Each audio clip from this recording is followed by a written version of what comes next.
You've been tuning in to the Inside Pool Extreme Press Box. Well, this is Inside Pool Extreme Instruction. You're joining me here at the Chalk Off Arena. We're at the 2007 U.S. Open 9-Ball Championships in Chesapeake, Virginia.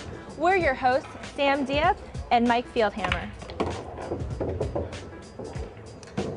Hi, I'm Tony Robles, and I'm at the 2007 U.S. Open 9-Ball Championships. And now for the tip of the day. What I'm going to do here is demonstrate how to shoot a proper draw shot.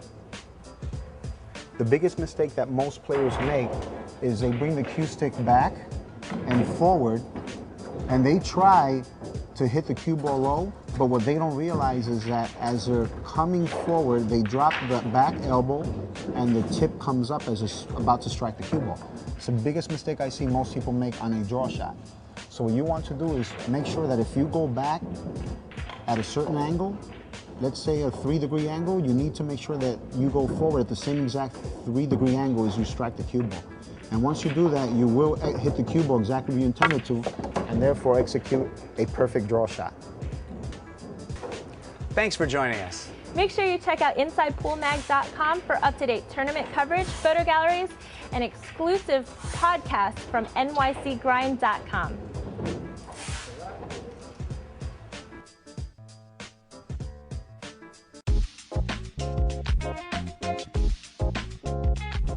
What's up? It's your boy Jerry T, and along with me is my good friend Larry Ross. Larry, I'm glad that you spent a couple minutes with me. It's always a pleasure to see you. Always a pleasure to see you, Jerry. No question. I've been seeing Larry around at all these professional events and local events since I was a young kid, since I was 12, 13 years old.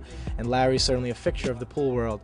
What brings you back, coming, tournament after tournament, event after event? I'm always with my man Parika all the time. But aside from that, everybody is playing reasonably well at this tournament, and the game has gotten to a point where 9-ball is really becoming a little too easy for the quality of players we have today. And I think I mentioned this to you before, Jerry. I think somebody has to take the bull by the horn and make the game 10-ball. I think it'll ultimately be better for everybody when you get the level of play that you see here. So for Parika, and you've traveled around Parika for quite some time, how does Parika view the game of 9-ball? Does he look at it just like it's just a cakewalk? He looks at it, he looks at it not as a toy, but he looks at it as one game at a time, one ball at a time, and that's how all the Filipinos look at the game. So pretty much Parika looks at the game at one ball at a time, one game at a time, and he doesn't get too ahead of himself. Exactly.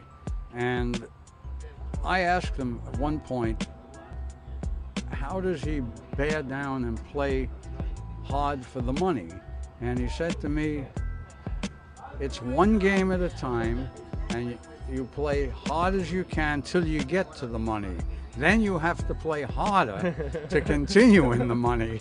Okay, well, I like that. He's been doing that for a lot of years. Okay, so in a nutshell, I definitely want to get your thoughts on the brackets, matchups, all that. But before we get into that, help the people who don't really know Parika know a little bit about Parika in 60 seconds. Jose Parika does have more titles and wins than anybody playing the game today, and probably anybody that played the game before. Total wins I'm talking about. Of course, there was a time when they said, and it was true, he was the best money player in the world. I think most people will agree to that even today. He's a little older now, a little slower now, but he can still get it done. And he happens to be one of the nicest people you ever want to be around. He can still get it done, ladies and gentlemen. He can still get it done, no question about that. Right. And hopefully he maybe get it done here. So how's he doing so far? He's still on the winner's bracket. He's on the winner's side, and that brings us to this evening. At 7 p.m. he'll be playing Bustamante, which he doesn't have too bad a record against. He'll be playing, and then in the other games you have Corteza playing Kiamco, which is going to be a good match. and they moved the match with Alcano and Reyes to 9. It was a schedule of 7. They moved it to 9 in the pit under the lights, and to replace that at 7, Ulrich will be playing Ernesto Dominguez, and that's going to be one super game also. Wow. I mean, all those matchups are truly, I mean, you got to be here at the 2007 U.S. Open. There's no question. The Chalk-Off Arena it's like the pit in a way. It's the pit, right? It's the pit. It is the pit. It is the pit. It is the pit. Right. And most of these fellows are pretty nice. They're nice to be around. They just have a nice way about them for the most part. But of course, when they're on the table, enemies till the last ball falls. No question. So you heard it from Larry Ross, been around the game for a long time. Basically, the bottom line is the Filipino contingent is here in full force. There's some unbelievable matchups here. And look out for Jose Perica. He's not done yet. He's still bringing the heat on the winner's side in the U.S. Open. He wants to let everyone know that he's not done with this game, no question. He's gunning for the green jacket.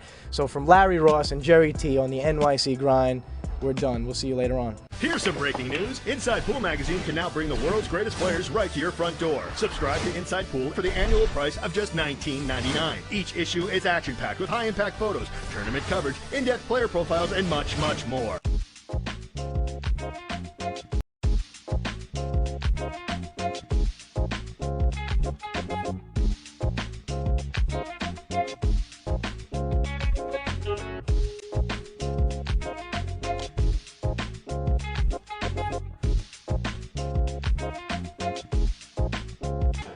You've been tuning in to the Inside Pool Xtreme Press Box.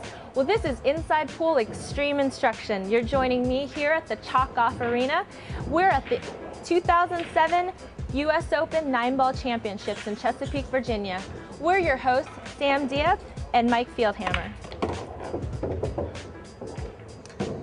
Hi, I'm Tony Robles, and I'm at the 2007 U.S. Open 9-Ball Championships. And now for the tip of the day.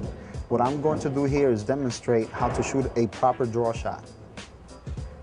The biggest mistake that most players make is they bring the cue stick back and forward, and they try to hit the cue ball low, but what they don't realize is that as they're coming forward, they drop the back elbow and the tip comes up as it's about to strike the cue ball. It's the biggest mistake.